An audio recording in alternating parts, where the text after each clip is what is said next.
All right, welcome and introduce yourself.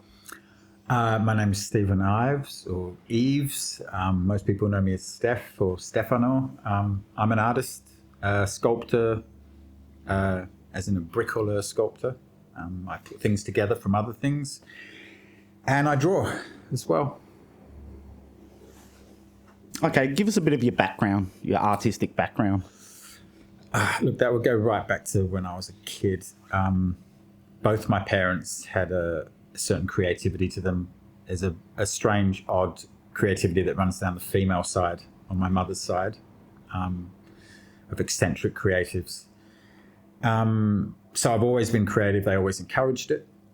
I was the kid who could draw at school. I played with Lego constantly as a kid and made things. And then I got into, when I was a teenager, I used to hack model kits. Well, I made model kits and I was terrible at it. And then I hacked the model kits and made things that weren't in the kit. And then I started doing my own things like making puppets, and I really got into special effects, like movies like Star Wars and stuff was a big influence. And so then I'd make monsters and try and, the nascent kind of like theory and materials they had for that. And I'd start playing around with that. Badly, a lot of it.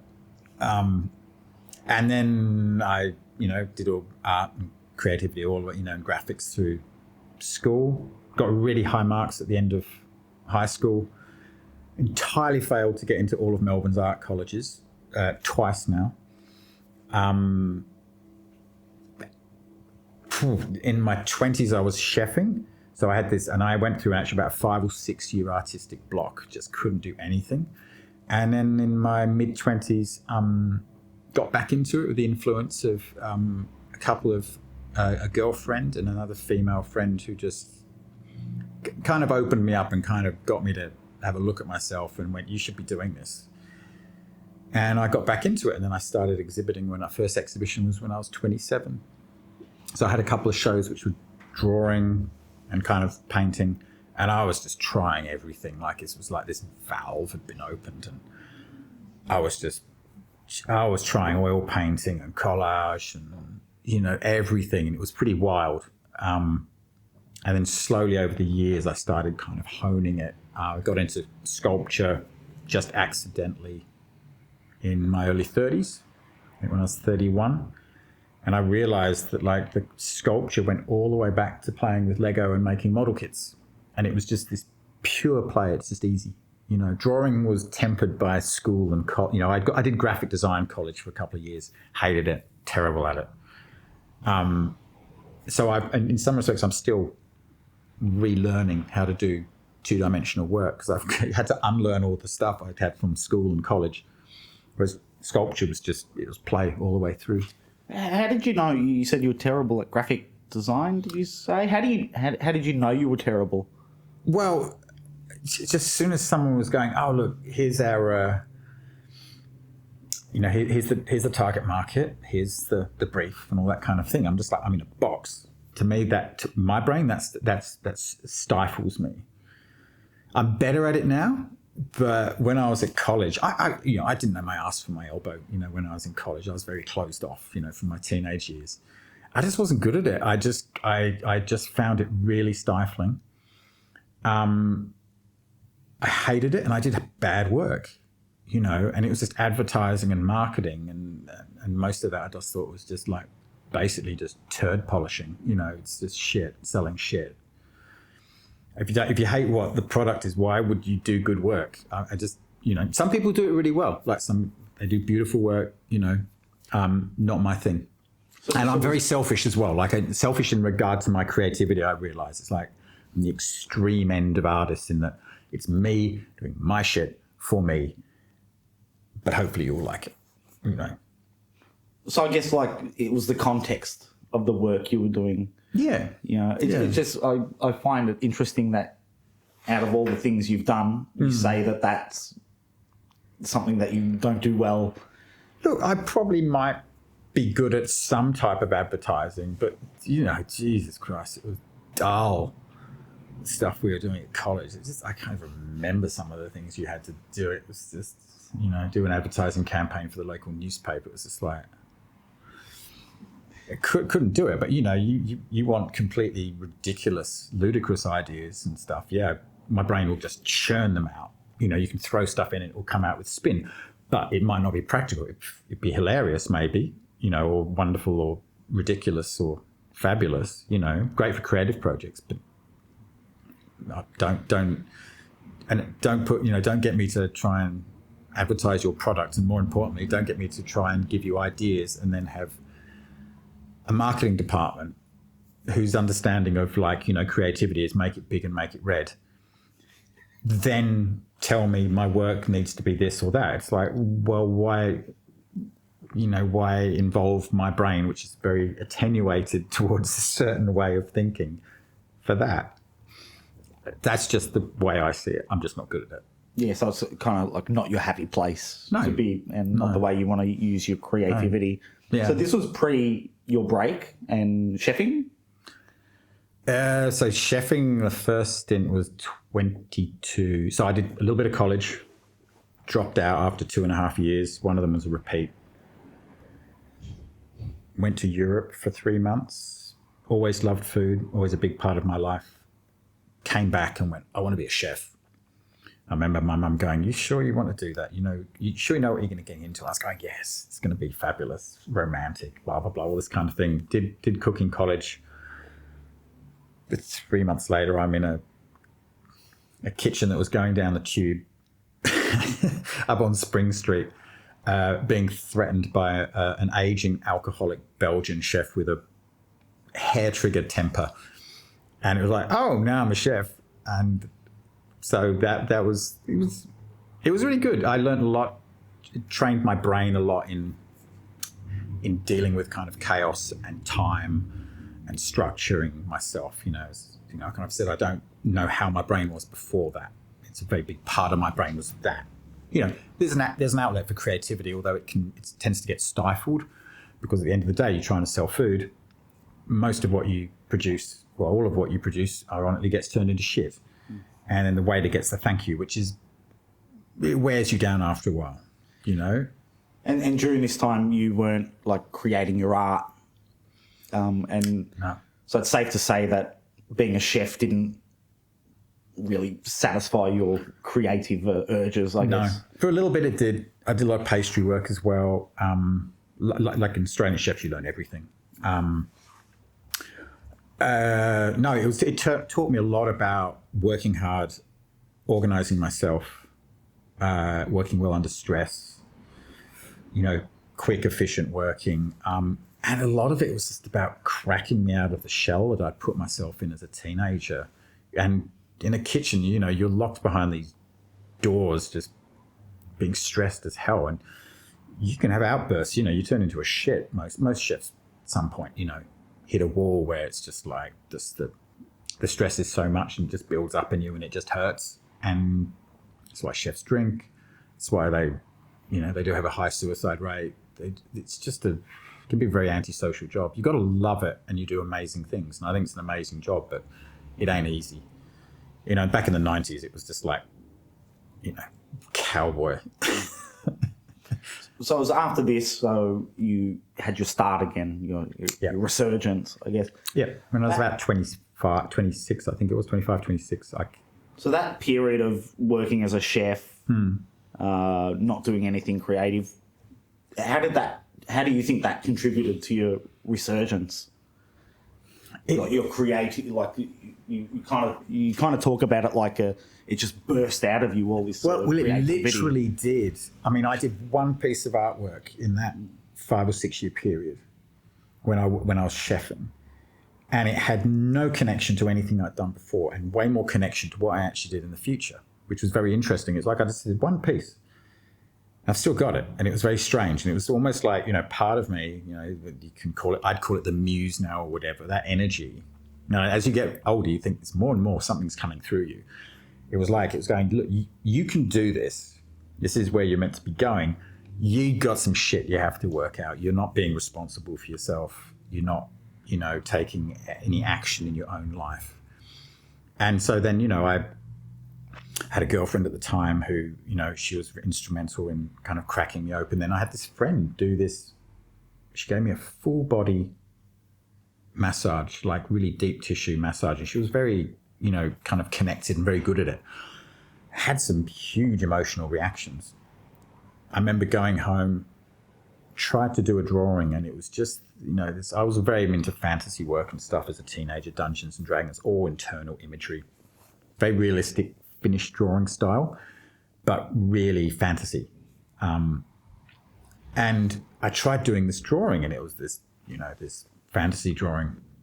I couldn't do it. And I remember just going, I could feel this, this frustration, this energy. I remember, I think I got some crayons out and I just started thinking my mum used to do just like expressive drawings and see what happens. And I just remember just grinding these crayons in, and more energy was coming out. And I was just like, just like this coming through me. I mean, it was the day after the massage. I was in St Kilda. I went out for a rollerblade, just burnt off all this energy. And then I think the next day I did a drawing, and I was drawing what was in front of me. Maybe it was a still life. And I was doing it in this completely abstract style. Absolutely the opposite what I was doing before. And from then on, it was just like experimentation. And it was just like this hose had been turned on inside me. It was crazy. What do you think happened? She unlocked something in me. I don't know what it was. I remember I had a big heart reaction. I was definitely holding a lot in. And I remember there was that little point there. She pressed there on my arm, and I remember like this. And it was like, it was on. It whacked. So it was just that one thing. You can pinpoint that it to massage. that massage. one massage.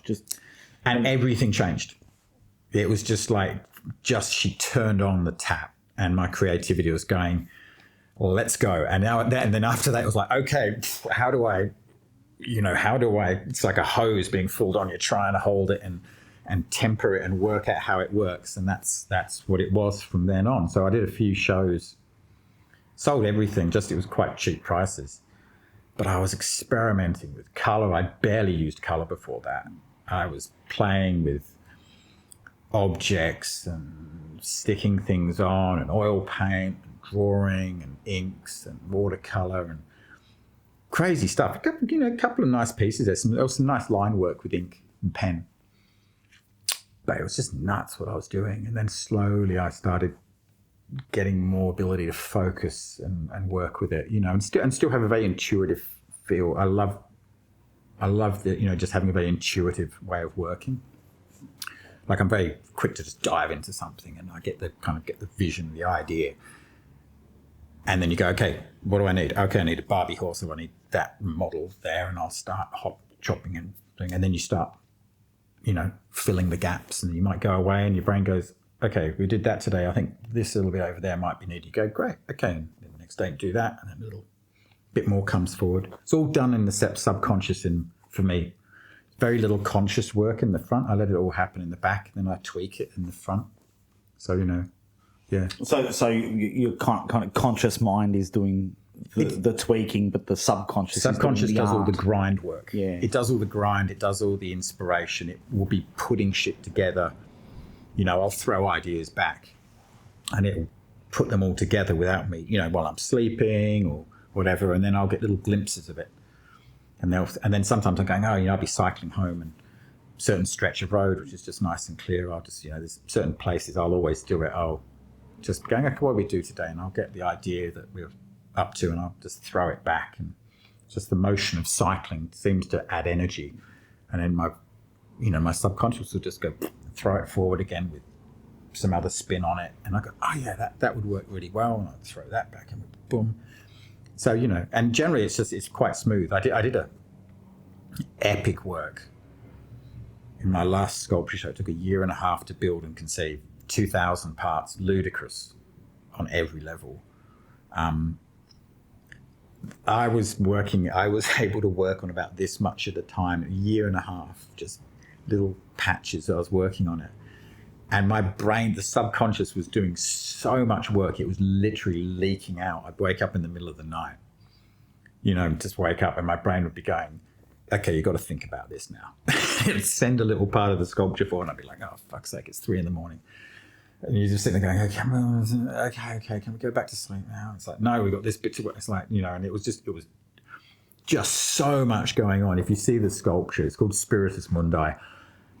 It's just an inconceivable piece of work. It's ridiculous. I still look at it and just go, how the fuck did I do that? You know, I mean, it was just this grind, you know, testament to how amazing human brains are, you know. Well, speaking of human brains, Yeah.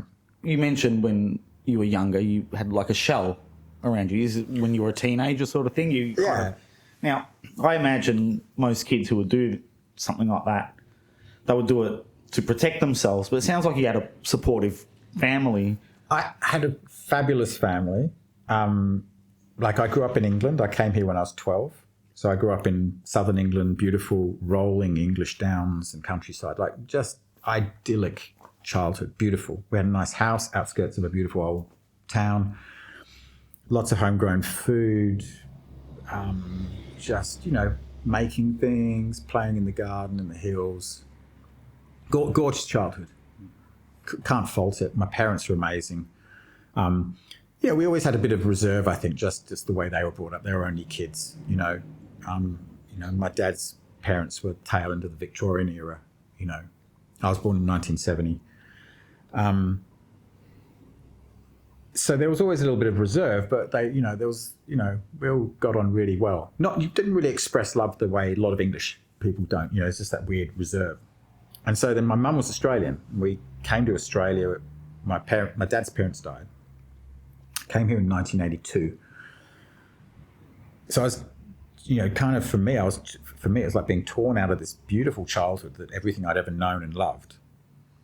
And then we were shipped out to Australia, me and my brother, you know, my folks.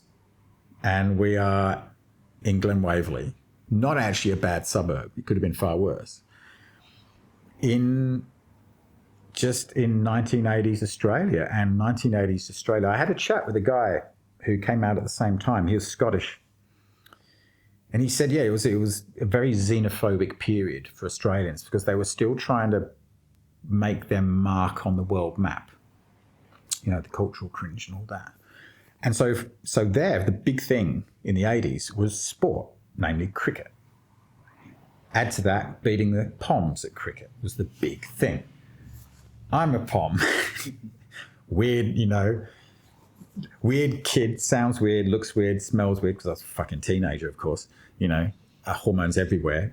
You know, like I'm just into my, you know, being a teenager, so everything's changing over here as well. I turn up in this school, I've got no clue about cricket. Australian rules football, no one's heard of it outside of Victoria at this point. And so it's like, oh, well, you know, I'm just the stinking, whinging Pom. That's it. That's who I am. I did not enjoy it. And so because I was like, well, no, I draw, I do these things and all that. And it's like, I didn't understand Australia at all. Wasn't made to feel welcome. I was just teased constantly, not physically, just verbally. So I was just like, I just closed off and developed a very sharp tongue. That's handy. And you know, I didn't trust anyone. I didn't really have. I had friends. They could be so fickle as teenagers can. Sometimes you just, you know. I remember one year, just all my friends just disappeared. They were like, "No, you can't hang out with us." It's like, reason? No, you're just on your own for a year. Oh, great. So you know, I would then just do my own stuff. I'd draw in my breaks. I had a few people I'd draw with, or art classes. Do stuff at home. Wouldn't go out. And, you know, and then, you know, it kind of comes and goes and you get through high school and suddenly it was like, oh my God, I went in college. It was like all that pressure disappeared. And you suddenly go, oh wait, I can be something else now. And then you have to work out, okay, what have I done to myself? You know, what is this? You know, realizing at some point, I remember I did some self-development work and, you know, realizing it's like I'd created this facade. I didn't smile. I was really like, you know, I had this aloofness to me. People would say, well, an arrogance. You know, it was my defense. And I remember exactly where it came from. I remember the event that made me do it. You know, and there was a tiny little one that happened when I was a kid in England, which was the seed of it, you know, and then you add on to these things. And it's the way of being, to protect yourself. You don't know any better. Some people become sarcastic. Some people are jokers. Some people become aggressive. It's just, it's you programming yourself And, you know, back in those days, it's like we didn't have the connection and support that kids have nowadays. You just dealt with it. My parents did their best. You know, they didn't know what was going on. I didn't talk about it. I was a teenager, you know. And so you went into your inner world, it sounds like. Yeah. Do you think that, I guess, this experience kind of, you owe your inner world to this experience? Oh, absolutely. Like, I wouldn't be who I am if it wasn't for the fact that I went through that shit. You know, you get, you know, I mean, that cliche that it's character building. I mean, yes, you know, there's other ways to build character, but it created who I am. I wouldn't be who I am if it wasn't for the shitty times as well as the good times. You know, and it made me focus on my art. And spend an inordinate amount of time just dicking around making things. Was it art making for art making's sake, or was there at that point even, was there an idea that you'd like to be an artist? I didn't think I wanted to be an artist. I remember I was super, like, Star Wars came out when I was just getting into my teens, I think it was. 79? Star Wars, I think. Anyway, it was this huge event. Special effects, all this kind of thing. And it was like, and then the 80s, you know, there's lots of special effects was developing, you know, the big companies were suddenly, you know, Industrial Light and Magic and Apogee and that were doing stuff. And I was like, oh my God, I want to be in movies and make special effects work. It's like, yeah, well, you're in Melbourne in the 80s. Good luck with that. You're a teenager in Glen Waverley in Melbourne in the 80s. How do you have a career in that? So I used to just, you know, make shit. And I remember making, like, saw the Gremlins movie, so I made myself the little mogwai gremlin puppet myself, and with the blinking eyes and the mouth moving, and, you know, did things like that. No idea how to get into special effects and stuff. Didn't really have the nous to kind of go, you know, when I turned 18 to go, right, I'm shipping myself off to California to work in the special effects industry. You know, I didn't have that kind of guts, I don't think. You know, so yeah, it was like, well, you go to college, and I just barely scraped into this graphic design course after failing to get into the art colleges. Which you ended up hating by the sounds of it. Hated it. Best thing that came out of art college, out of graphic design college, was I started heavy, you know, I had heavy gauge earrings by the time I came out of college. There was a guy in college at Tech, I think he was, and he had all these rings through the ears, and I was like, that's cool. I'd had my ears pierced by a friend in school with a blunt needle and a frozen fish on the back of my ear, I think. I mean, he pierced my ears, and it was college. It's like, ooh, new things. And I was like, you know, so by the time I got into, by the early 90s, I had heavy gauge holes in my ears, which was a good 8 to 10 years before it actually became popular. It was just like ahead of the game. Way ahead of the curve. Then. Way ahead of the curve, like, you know, everything, you know, yeah. Yeah, so, but, you know, as I say, it's like that, you know, whether, you know, the college was good or bad, it was still part of who I am, you know. Worked out what I didn't want to do, I guess. I guess, yeah, and that helps. And you know. And so we've gone from your childhood now to your hiatus, working as a chef now. So what are you working on now, actually? I'm curious about your sculptures. After hearing all that Lego stuff and the models and all that. So I'm a bricoleur, which is a French word, which is basically, it's a portmanteau word of bric-a-brac and collage, bricoleur. So it's it's three-dimensional collage in essence is roughly what that means. It tends to be how my brain works as well, like it's with ideas and stuff as well. And it comes from, like, you know, playing with Lego and putting things together. It's like you take ideas and put them together. That's a type of collage. And then you take objects and put them together. And that's, you know, so I've always liked that kind of thing, whether it's collage or bricolage. And so now I had this huge sculpture show of crazy bricolage pieces, all based around horses. Mostly a lot of Barbie horses got chopped up for that one. I had that show last year, and then I had a drawing show earlier this year, which was all these 55 drawings I did during the lockdowns. When the lockdowns came down, I was like, this is going to be internal work, you know, a lot of time on our own. So I just got a lot of paper and I was just drawing this kind of this internal story about, you know, there was a lot of stuff to do with just turning 50 and, you know, midlife crisis and working out what the hell I'm doing. So it's all these archetypal characters I have, you know, which are different parts of who I am in different ages, and they represent different things. So they had this adventure, and I did these drawings, and I sold all these drawings at the start of the year, which was great.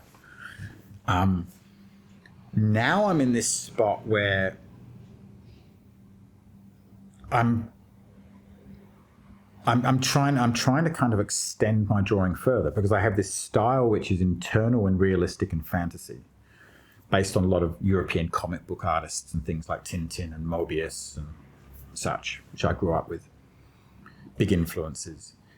And then I have this other style of drawing, which is, I'll sit in cafes and I'll draw still life. I'll draw what's in front of me.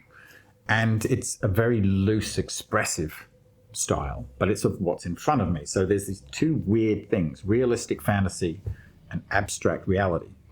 And I'm trying to see, how can I get these two to come together? There's a natural point where they should actually come together. So I'm trying. How do you connect those two things? I don't know. What I'm doing.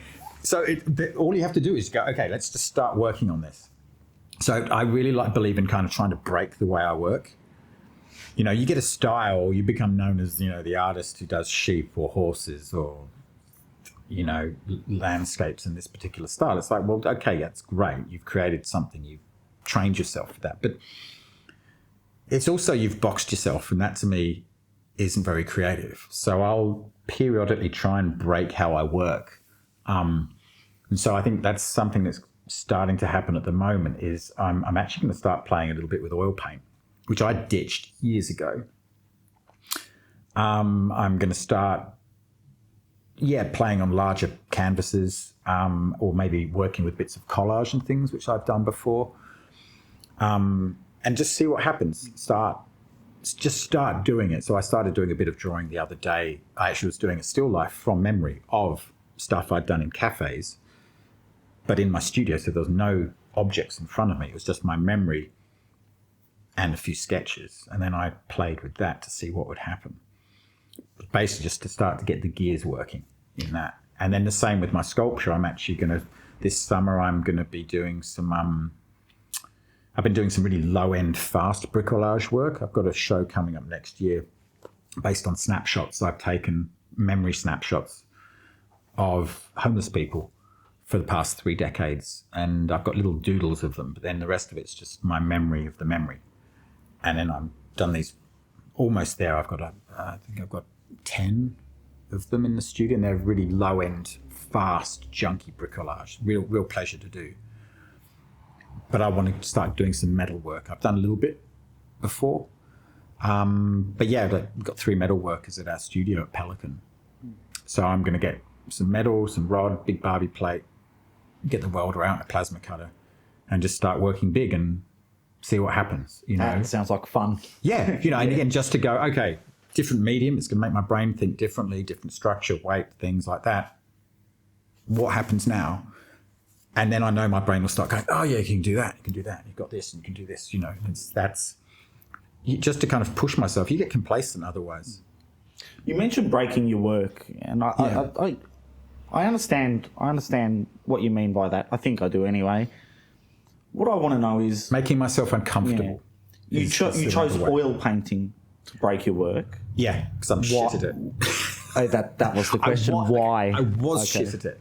Yeah. So when I had this, you know, this revelation and opening up and started getting into my work, yeah, I can be incredibly naive. I was like, it's like me with the chefing, you know. It's like, I'm an artist. Well, artists do oil painting, don't they? You know, all the great painters are oil painters. And I had my mum's oil painting kit because she used to paint. And I was like, I've been an oil painter. And so I was just doing appalling stuff, like zero technique, zero understanding of actually how you oil painted. No idea whatsoever. I didn't understand the, you know, like fat over lean. I didn't understand, you know, cleaning your brushes off between it was just crap, shit, horrible, terrible. I hope I never see those pieces again. Thank you to whoever bought them. But it's so bad. Even the memories hurt. And and then a friend of mine, who was an illustrator, a very good one, he just watched me one time and he goes, he says, he watched my technique and he goes, have you ever thought about using acrylics or gouache? I went, no. He says, just give it a try. I tried it and I realized this shit dries quickly. You can layer things, you can do masks and put a spray down or a wash. And I was like, oh, that works better, because I tend to be a very linear artist as well. Like I have a very strong line. So I quite often when I draw, I'll do maybe a quick pencil sketch, do masks and put color down with sprays and stuff, maybe a bit of watercolor. And then I go in with pen and bring it all together. It's quite comic book style in that respect, pencil sketch, color blocks, line work. So I've been doing that for a long time. But now I'm like, okay, there's aspects of oil painting that could apply themselves. And also oil painting mediums have come a long way, I've got a good friend who, she's actually a very good oil painter, and she's going to give me some lessons in it. And I'm just thinking, look, maybe it won't work, but it would be interesting to try it, If nothing else, it might add something. I might go at certain points, oh, wait, I've just done the whole picture using the acrylics, and some line, but I just want something that really pops in a really rough, fat paint style, which is oil paints. Get the right medium, understand the technique, and then I can use that. And I'm a lot better drawer now than I used to be, and color worker. So I might actually find oils easier. Because before I was just learning, I had no clue whatsoever, and I was using an incredibly hard medium.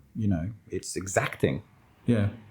And these times where you break your work, after the break is done, I guess, how does it help with your future kind of art making and ideas and creativity in general? Well, it takes you outside the box that you put yourself into, I think. Most people, they look at my work and they go, oh, you're the guy, I've done 2 shows. I've done multiple shows using plastic kits and stuff. But, I did 2 shows which are all just hacking Winnie the Pooh into these ridiculous, kind of war machines. It's all about Bertolt Brecht's The Resistible Rise of Arturo Ui. Winnie the Pooh and fascism, you can see the connection. And then, I did 2 shows using Barbie horses, beautiful plastic to use as well. And there was a metaphor I was using in that. And I really enjoyed it, and I was doing these beautiful pieces. And so people will go, oh, you're the guy who does horses. It's like, no, I'm not. Oh, yeah, you do Pooh Bears or dolls. It's like, they'll just go, that's what you do. And it's like, no, they were just an avenue. I do actually lots of other things. I've worked with bone. I've worked with toasters and all kinds of stuff, Those were the shows people remembered because they were good shows, and they're the most recent and visible ones. And so I might go, okay, now maybe I'm doing a whole lot of work with wooden stuff with my sculptures, and I'm going to have a go at the oil painting and stuff. It breaks me out, gets me playing with a different medium, which automatically makes me think and work in a different way. I might not use it again, but if I'm working on something and go, oh, I need that extra chunk in the paint, bam, I have the skills, understanding to go oil paint. Or go, I've done a bit of metal work and stuff. So when I was doing this huge sculpture, the Spiritus Mundi, I realized very quickly, because it's a horse, the whole thing's about a cubic meter, and then it's only one hoof stretched right out to the front. It's the only thing touching the ground. So there's this massive cantilever. And I was like, I don't have anything in my studio that's going to be able to support that. But I know how to weld. So I got some rod, and I welded 2 rods on top of each other all the way, spot welded up that and bent it into the leg, and then built the plastic and the leg and the horse that I chopped up around it, and it goes up through the neck and splits on the wings of this angelic, big plane. And that structure, it's like an I-beam, like those 2 rods are in compression and extension, so it's insanely strong. And the amount of leverage on this thing and my understanding of metal made that really work. But I hadn't done like a feat of engineering there. Oh, actually. it is. Yeah. Just that alone. I mean, if I hadn't done the metalwork, though, I probably wouldn't have been able to solve that problem as well. I would have been going, what do I do? Do I just get a piece of broomstick and put it in there, which would have been shit. And I wouldn't have been able to get, because, it's like at the thinnest point, it's only, 15 mil maybe, 14, 15 mil by 6 mil wide, 7, 8 mil wide. Tiny structure, but it's steel and it's in compression. So it's really strong rather than just a single bar, or even a tube. It would have bent, and this is going nowhere, So I was able to do this ludicrous sculpture. Look, so when you're coming up with these ideas, is it the material? You look at a material and come up with an idea, or does the idea come first, and then you find the materials, whether it be paint or a sculpture, and what you're going to make the sculpture out of, and then go from the idea to the materials? I think it can go both ways. Sometimes I'm just like, I'll just have an idea and I'll go, okay, how do I put this together? And sometimes I might actually find an object. It doesn't happen as much these days. It used to be more I'd find objects and go, oh, that has to be done. I think, for instance, the Winnie the Pooh series I did, these ridiculous, kind of war machines and stuff. At this particular time, McDonald's was doing, it was, 10, 15 years ago, McDonald's was doing a whole Winnie the Pooh tie-in. And one of the things you could get from McDonald's, if you got a Happy Meal or whatever, was these Winnie the Poohs about this big, really good, hard plastic, sponsored by Disney, great Winnie the Pooh. Had a little whistle in the back of him, I think it was, which came out his mouth so you could blow in the back of his head. Solid, really high quality plastic model. I just kept finding them in like toy bins in secondhand shops, in Savers and stuff. So I was like, great. There's just, I just had heads, I had bodies, people would give bits to me. There was other ones, I wish I'd gotten even more because they're really good. I've got a couple left and a few other spin-off ones. And so they were just sitting around my studio. And then one day I remember I was holding a whole Winnie the Pooh and I had this extra pair of legs and I was holding them and went, oh, it's a centaur, And then I was like, wait, how is this going to be combined together? And I was like, wait, what if it's a scale model of like a war machine with the back legs and there's a gun on the back of the second half and there's all these hydraulics connecting them together. And then in the top, like on those old spaceships, the top of his head is like a little cockpit and there's two guys inside, 1/72 scale figures with little Pooh Bear ears, driving the spaceship, little control panels, and he's got a gun coming out of his eye and, and that was it. That, it was just me holding those two things like that. And then after that, like, I'm just spinning on that idea and riffing. Whereas, these homeless people sculptures I've been making, I'll look at the memory and these little doodles that I went through, this stack of sketchbooks I have this high. And I pulled all the sketches out. I took photos of them all so I had reference in my studio. And I'd look at my memory of that glimpse of that homeless person. It might have been just quick looking as they walked past or I walked past them or in a doorway. And I'll look at that memory and I'll look at the kind of the energy and what stood out about that person. Was it, a hunch? Was it the way their spine was standing? Or was it a jerkiness of the way they walked in Little Old Lady or just something about them? And I'll go, okay, how am I going to do that? And so I might go, okay, they just had this, it's a little old lady with this hooked spine. And so I go, okay, I'm going to build that armature out of wire. And then I go, oh, wait, I've got, make a light sculpture out of wire to get that feel. And I go, oh, wait, I've got a whole load of snake vertebrae. So then I'll thread them onto that because she was very... Actual... Yeah, like actual snake vertebrae. Okay. Little boxes of them. I've got bones and stuff. So I'll thread them on there. So that becomes, because, she was bony and arthritis, osteoporosis. And then it was like, oh, there's a little bird skull. I can use that for her head. And then I put a little shock of hair from some fur on there. And then she had this simple pink dress. So then I make a little frame and I put tissue paper over that. And then the next one I go, oh yeah, but this guy, he was like standing like that. He had this weird S shape to his body. And so I would go, okay, I can make that out of wood.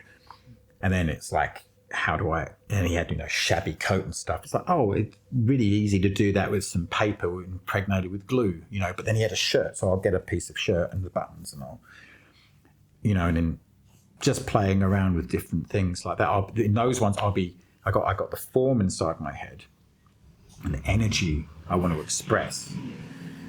It's not necessarily accurate to who the person was, but it's a memory of a memory, of an energetic, of a glimpse.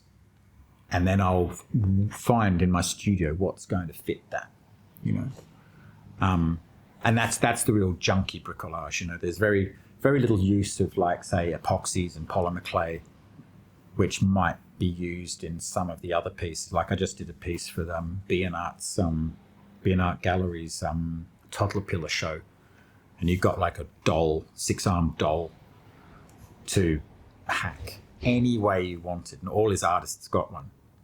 And oil painters might just go, oh, I'll just paint it, and so other people going, no, I'm going to chop it up and do this and add things to it, and me, I'm like, well, that's what I do. So I just went to town. This thing's just been just shredded and chopped and attached, and there's a whole body coming out underneath, and went over the top with it. Lots of polymer clay used, lots of epoxy, because I wanted to add more to it. Became very fat and there's big breasts on it, and I had to make all of that just out of that's just hand clays, so it's a different way of working. So obviously, and you've said it already, there's a lot of fantasy in your work. What is there a story you're trying to tell? Is there a reason why you gravitate towards these subjects? Partly because it was something I used to be into, and I used to flinch away from it a lot. Because, sci-fi and fantasy is not popular in the art world, at least not in Australia. Europe, comic book artists and fantasy artists have a lot more respect. In Australia, we have a very conservative view of art. It has to look a particular way, and it's all about the biennales overseas, darling, and, that kind of shit. And, fantasy, I think is getting better, but fantasy's always had a bit of a bad rap, and yet there's these incredible artists who work in that realm. Why do you think that is? Why does it get a bad rap? Look, one of my theories is like a lot of fantasy artists, like if you go to, for instance, a lot of just great fantasy artists have serious technical chops. Like they're really skilled painters or drawers, or even sculptors, people who work in movies and do, fantasy figurines. They're insane sculptors.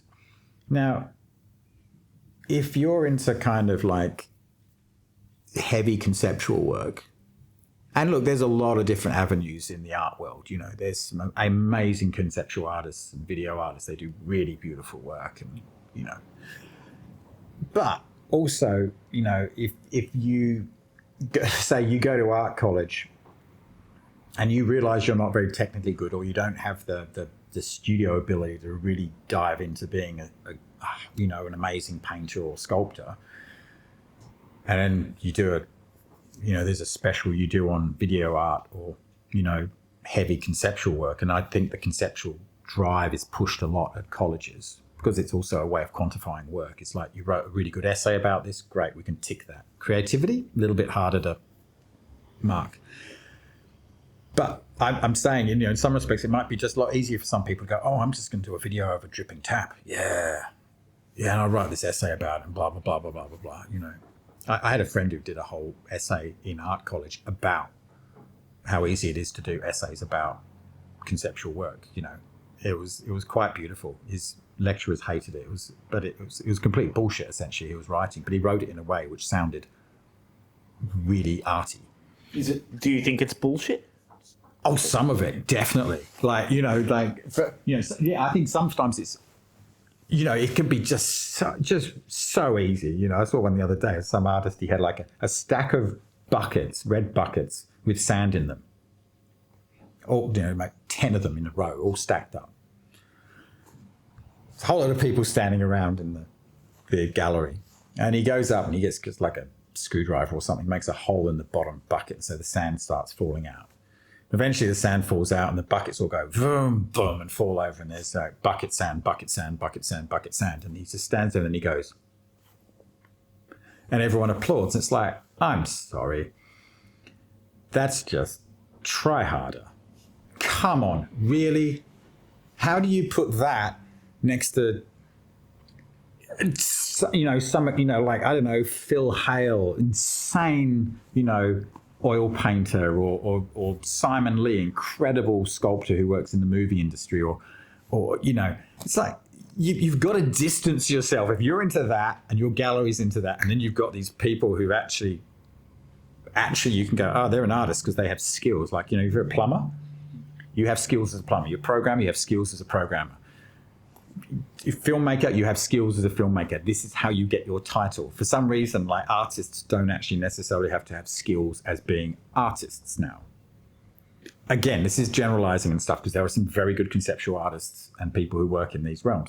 But also, it can be a lot easier if you don't have to learn how to be an oil painter, but you can write big essays and write all his work confronts the audience. It's like, it's such a, I hate that expression. Yeah, sometimes I see some things and I'm just a little confused as to what I'm supposed to think or feel. Yeah, but that works. Yeah, because you go into the gallery and it's like there's a big essay on the all the work's been made from toilet rolls and gaffer tape. It looks like it was done yesterday. It's a pile of sand in the corner with some sticks and stuff, and and some stockings hanging from the roof. I'm literally describing a show I saw at a very good gallery on Flinders Lane, by the way. And then there's a big essay, that has lots of prolix in it, and you just really don't understand it. And there's the phrase, confronts the audience. It's like, wow, gosh. It's like, it's easy to confront the audience. Just have a shit on their shoes. Easy. What about poignancy or beauty or poetry or it's so much harder to do that. It's easy to shit on people and just let them deal with it. Or fantasy. Fantasy. I'm surprised you left that one out. Yeah, but it's just and for me it's not all my work's fantasy, but it overlaps with creativity. That our brains create and fantasize and think about things that don't exist. That's fantasy. And so sometimes I will be bleeding over into like sci-fi and things. These homeless figures, they are more kind of, they're not in that, but they have this cartoony aspect to them because of the generalization my brain is making of the memory. And it's just, it's just there's all these different realms going on, I think, and just to narrow down, I don't find to be a creative act. And even so, I'll have, I'll have blinkers on for certain things, just because you can't do everything all at once. But I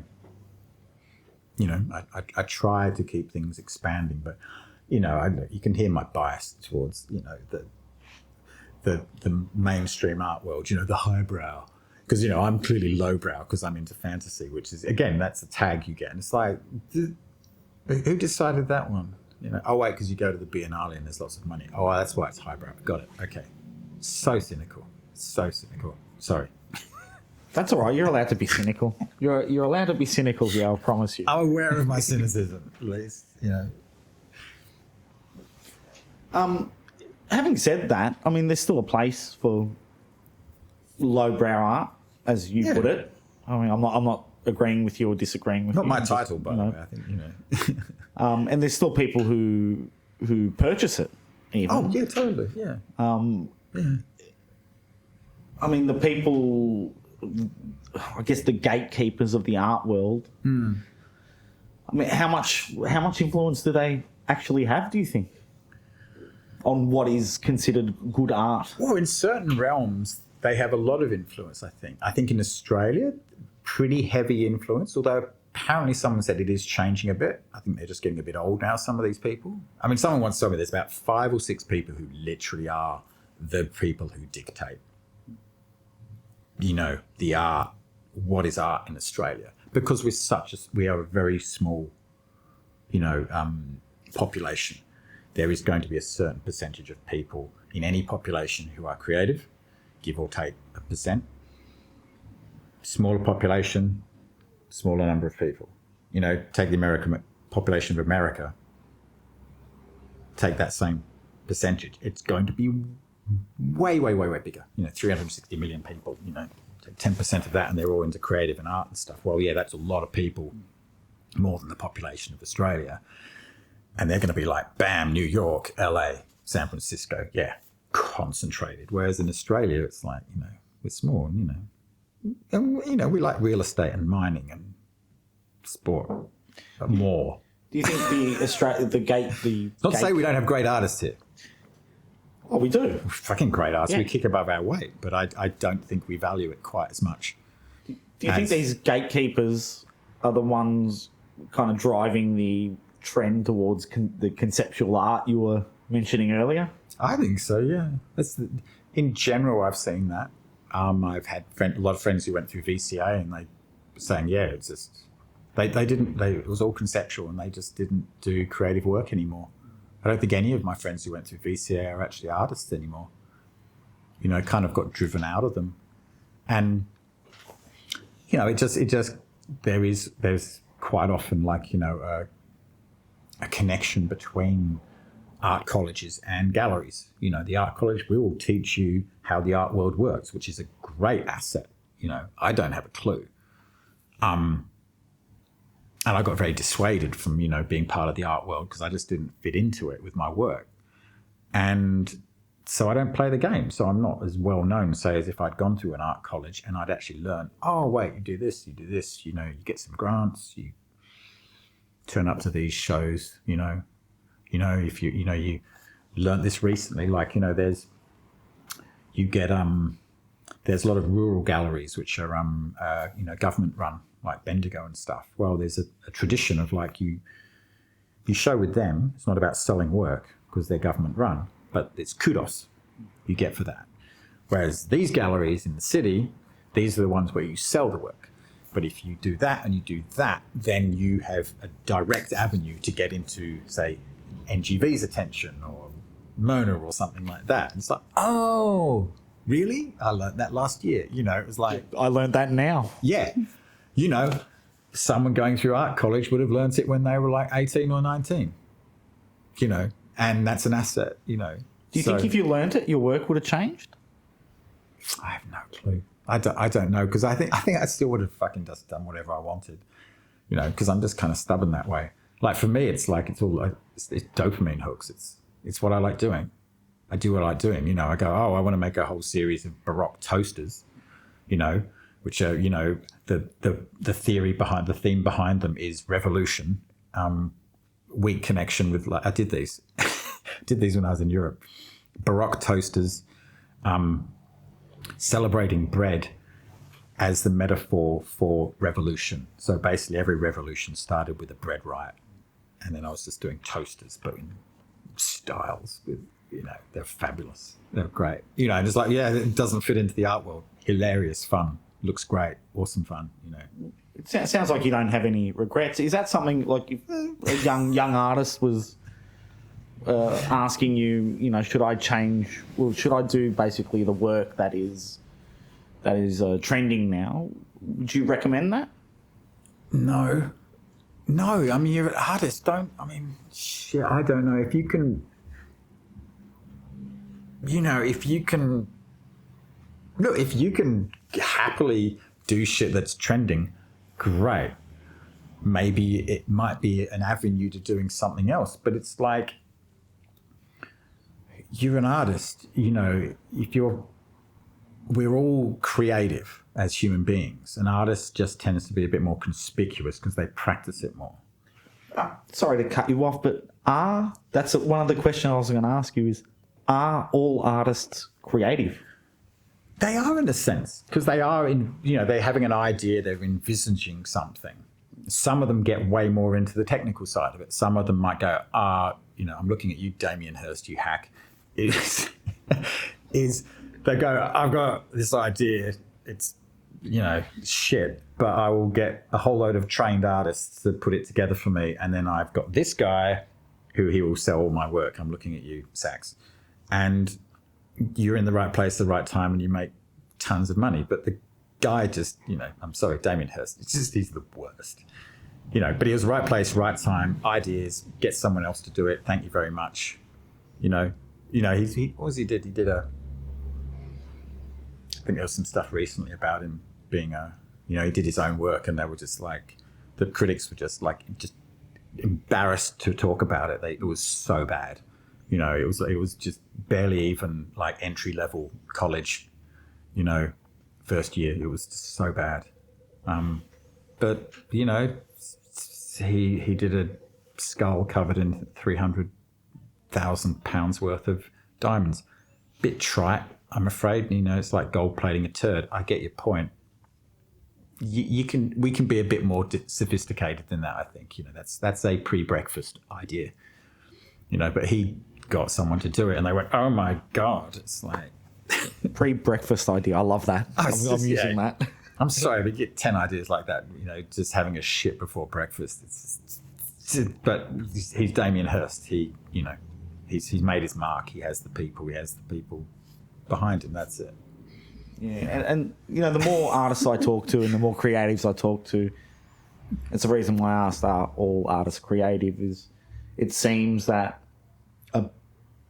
if you were going to choose between having like ultimate creativity or ultimate networking skills and marketing skills, you'd pick the networking and marketing skills if you wanted to have a career as an artist.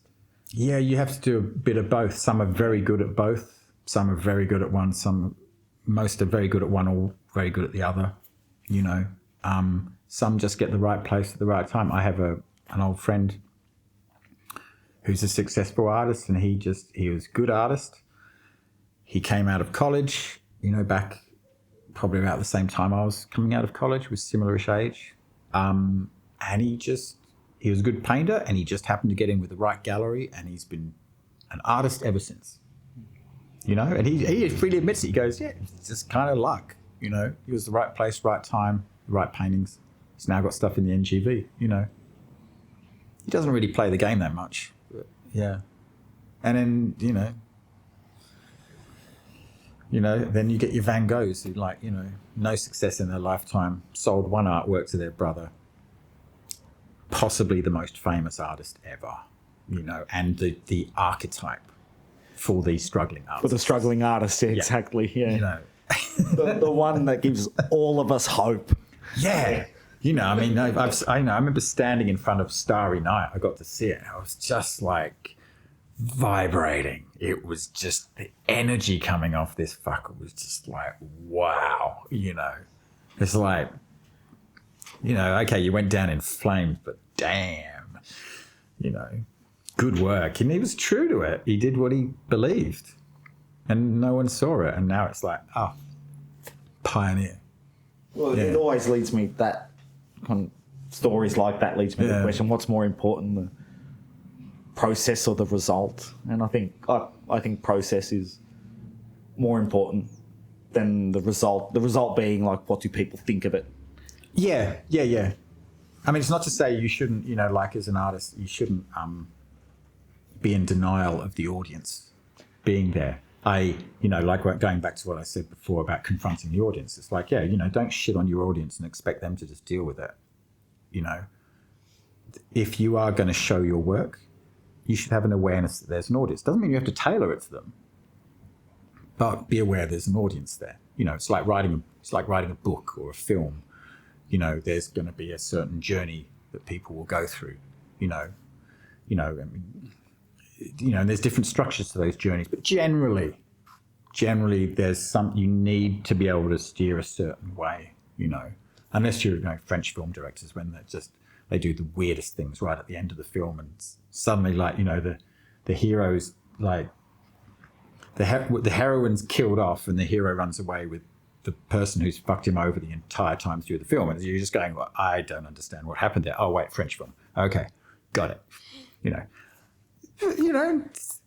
Still kind of works, but it's just, that's again, an awareness of the audience, Yeah, it's I guess you have to also respect your audience as well. And I'm not sure how how you do that sometimes. I mean, it's also like it's also. I mean, you know, it's like, yeah, there's an audience. If you're exhibiting, there's an audience, but there's also, it's, you know, the most important part is like, it's your expression. You know, you are seeing things, you are feeling things, you are taking in sensory stuff. It gets mixed around in your head. And at some point, something comes out. Now, it might just be an idea from a mix of those things. It might be something you see, and then you're interpreting that out in a form, whether it's 3 dimensions or 2 dimensions.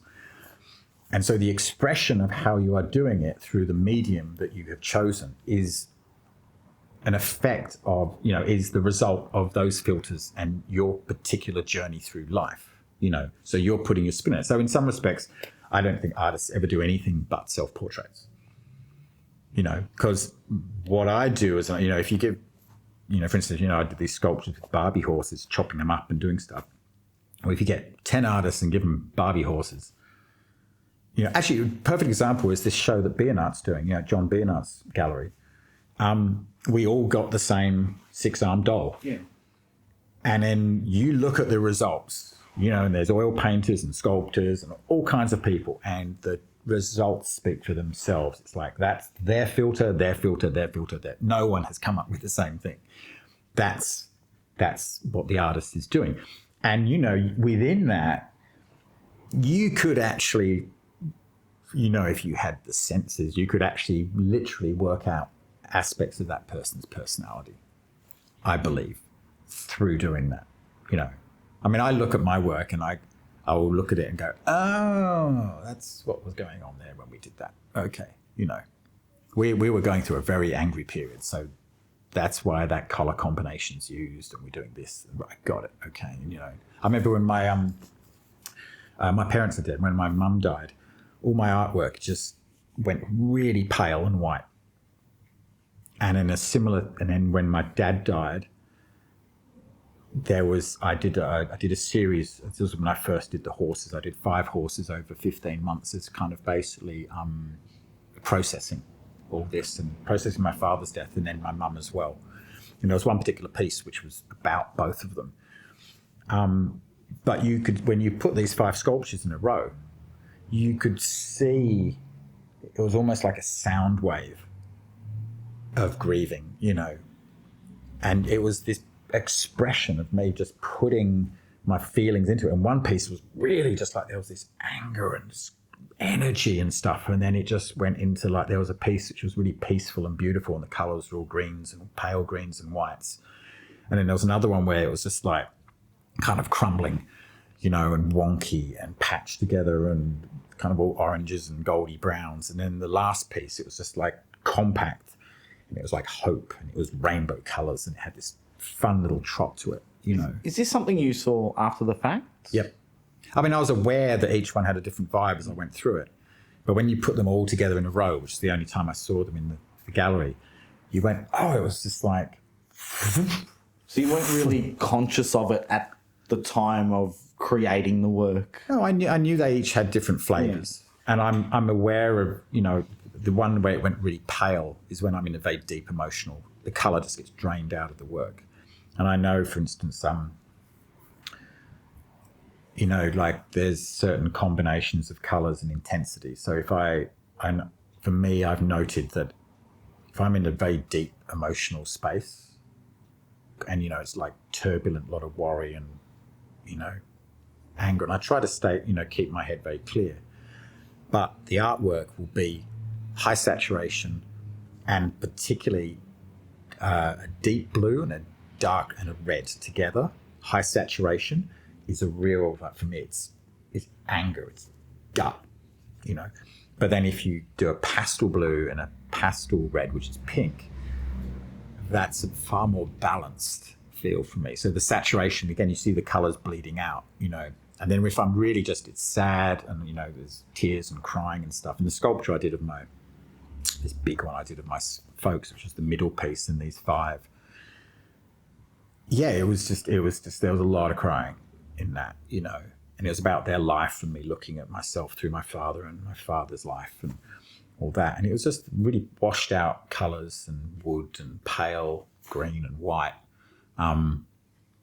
Yeah. So, I'm tend to be fairly aware of that conversation I'm having with the artwork. You can drive yourself crazy with it. Sometimes it's just like, I just wanted to do this. It was really fun. I thought of this. It's kind of stupid. Yeah, it's got my flavour to it, but it's not necessarily I'm emotionally connected to it. Got one more question for you, Stephen, Sure. and I think you've led me into it quite nicely. Just quickly, tell us about the spacesuit. Oh, for fuck's sake. Okay, well, I have a spacesuit. It's now it's called Cloud Boy, which is actually an old name for me, which is kind of to do with the fact that I have a thing about pale blue. Also, I tend to have my head in the clouds a lot, in good ways and bad ways. Sometimes I'm just oblivious to shit, and sometimes it's no, because I'm just like, up there in the realms, thinking arty thoughts.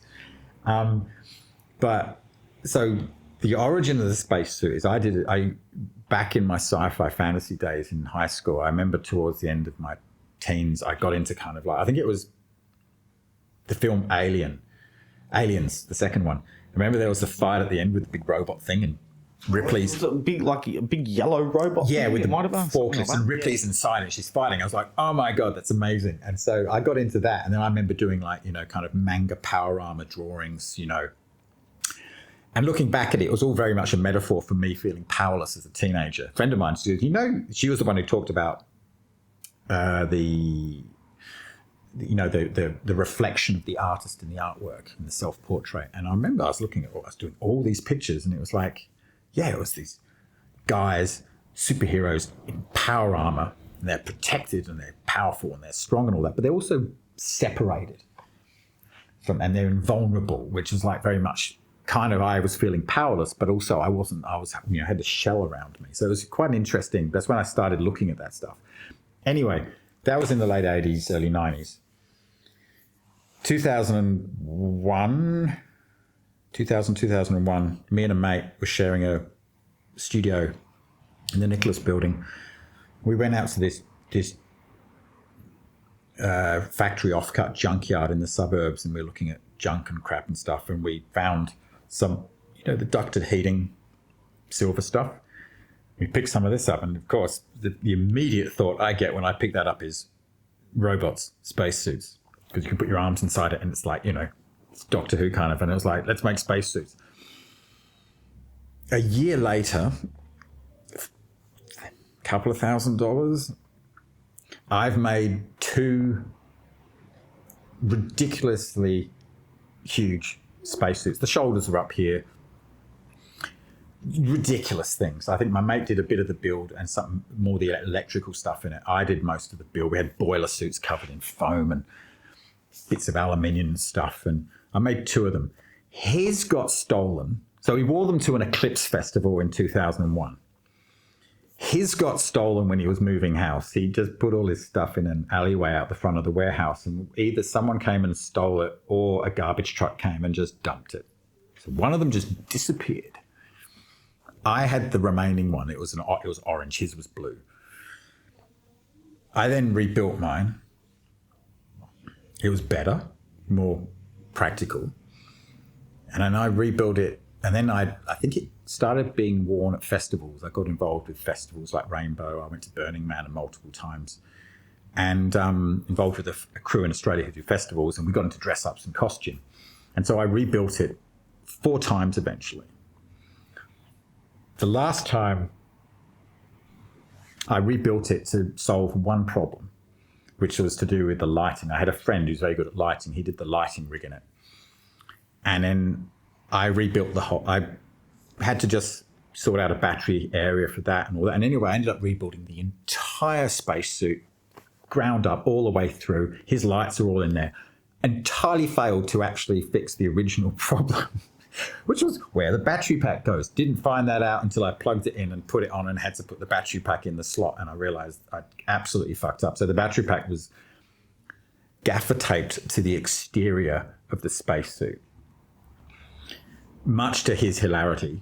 So it's 2 of my friends who are exceptional electrics people. I completely fucked both of their systems. One of them I lost the batteries. The other one I didn't even make room for the battery. But when I rebuilt that, I added, I don't know how many kilos to it because I just got carried away. So now that spacesuit is 27 kilos. It's balanced, but it's 27 kilos you are carrying. So its main use when I used to go to Rainbow Festival was, I'm an early riser. I would wake up early, you know, in whatever state I was from the night before, drink about 2 liters of water, put the spacesuit on we're in February, so it's hot. Put the spacesuit on, drink 2 liters of water. As soon as the spacesuit's on, I don't talk. There's whistles inside the helmet, and you can close the helmet with this antiquated handle. It takes about a minute to get the helmet closed because I geared it really low with like old World War II Meccano from my dad. Like it's just junk heaven, this thing. And then you whistle through the helmet. So then I'd pick up my coffee cups, it was my girlfriend at the time, and my cup, and I'd walk off through the campgrounds. And I'm about 6'8" in this spacesuit. It's massive. It's just like Buzz Lightyear on acid. And I'm walking along, got my 2 cups, whistling to people, toots, horns, all this kind of stuff. Walk all the way down through the festival. People coming back from dance floors, just like this. Other people are just getting up. All the people who are running the shops, they're like, woo! Super fun. Really, you get a real buzz off it because they're just loving it. You walk down to the coffee place, stand in the line. There's all these people in the line, at the chai tent, and then there's this 6'8" spaceman. You'd have the helmet closed, and then you come up. The people stand there look at you, put the 2 cups down, then go.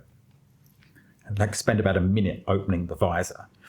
And then you go, and they go, and you go, and they go, cappuccino, you go, they go, latte, and then go, milk, you go, and they go, soy, you go, so 2 soy lattes. And then you shuffle along, pay and shuffle along, get the coffees and walk back up carrying the coffees. That's literally all it got used to. Apart from I walked through Collins Street in rush hour with it.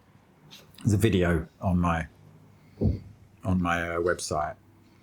We'll link that. Yeah. But it's literally that was it. I built this thing and it just sits gathering dust because it's